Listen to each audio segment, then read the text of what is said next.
Hello বন্ধুরা, কেমন আছেন সবাই? আশা করি সবাই ভালো আছেন। আজকে আমি আপনাদের ঘুরতে নিয়ে যাব বাগেরহাটের বকুলতলা গ্রামের বকুলতলা মন্দিরে। তাই দেরি না করে আমি চলে গেলাম সেখানে।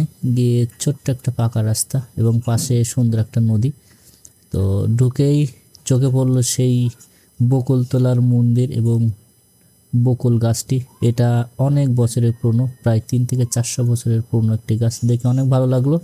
তো এখন আমি এখানে এসে আপনাদের সবকিছু শেয়ার করব, দেখতে থাকুন। তো আপনারা দেখতে পাচ্ছেন ঠিক এই গাছটা অনেক 300 বছর পুরনো না, 300 বছর পুরনো। এই গাছের নাম অনুসারে এই গ্রামটারও নাম রাখা হয়েছে। সাইডে কালীবাড়িটা একটু দেখাও।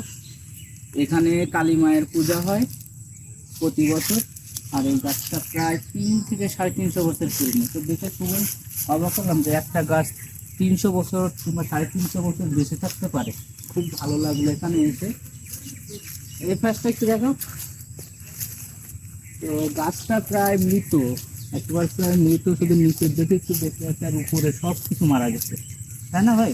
হ্যাঁ, উপরে সব কিছু মারা গেছে। এই পাশে এই এই ডালটা জায়গায় একটু- শীতলা পুজো হয়। হ্যাঁ, এই ডালটা বেঁচে আছে। আর এই সাইডে কিছু জায়গায় গেছে, কিন্তু উপরে সব জায়গায় মারা গেছে। আর এইখানে হয়তো শীতলা পূজা হয়, বোঝা যাচ্ছে না? শীতলা পূজা হয় দুই একটা। এটা তো আর বকুল গাছ না, না না, এটা বকুল গাছ না, এটা অন্য একটা গাছ। এই বকুল গাছ হচ্ছে এটা, যেটা মারা গেছে এটাই হচ্ছে বকুল গাছ। তো এখনো হয়তো আরো 2-4টা বছর বাড়তে পারে, কারণ এটা তো মারা যাচ্ছে না।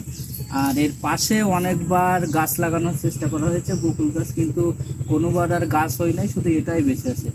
তো এটা আসলে একটা অলৌকিক ঘটনা যে বারবার গাছ লাগানোর ফলেও এর আশপাশ কোনো গাছ হয় না, শুধু এটাই থেকে গেছে। এবং আশা করা যায় আরো অনেকদিন থাকবে।